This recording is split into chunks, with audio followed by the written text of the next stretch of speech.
మీ business ఏదైనా మీ ఊర్లో promotion చేయాలంటే అది సుమన్ టీవీతోనే సాధ్యం. ఇప్పుడే సంప్రదించండి. ధర్మపురి ఎమ్మెల్యే ప్రభుత్వ విప్ అడ్లూరి లక్ష్మణ్ కుమార్ గారి జన్మదిన సందర్భంగా ఈ రోజు నేరెళ్ల గ్రామంలోని సాంబశివ దేవాలయంలో కాంగ్రెస్ పార్టీ ఆధ్వర్యంలో ప్రత్యేక పూజలు నిర్వహించడం జరిగింది. వారికి సాంబశివుని యొక్క ఆశీస్సులు ఎల్లవేళగా ఉండాలని చెప్పి వారు మరింత ఉన్నత స్థాయిలో ఎదగాలని చెప్పి ఈ రోజు మేము కార్యకర్తలం అందరం దేవుణ్ణి భగవంతుణ్ణి కోరుకోవడం జరిగింది. అలాగే పేద బడుగు బలహీన వర్గాలకు సంబంధించిన మా నేత లక్ష్మణ్ కుమార్ అన్న జన్మదిన సందర్భంగా ఉపాధి హామీ కూలీలకు మజ్జిగ పంపిణీ కార్యక్రమం చేపట్టి అనంతరం వారితో పాటు కేకు కడియడం జరిగింది.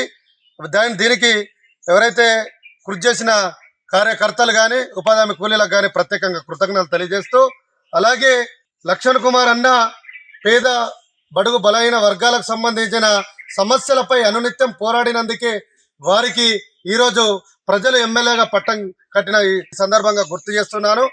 ఎందుకంటే ఒక పేద కుటుంబానికి చెందిన వ్యక్తి, అలాంటి వ్యక్తి ఇలా ధనికులతోని డబ్బున్నలతోని కొట్లాడి పోరాడి అనునిత్యం అనేక కేసులు పెట్టినప్పటికి కూడా ప్రజల సమస్యల మీద ఉద్యమించిండు.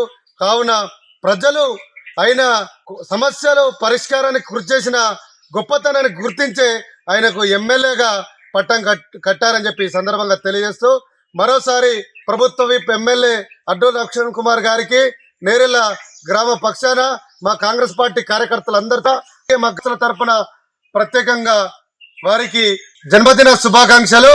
జై అడ్లూరి లక్ష్మణ్ కుమార్ అన్న.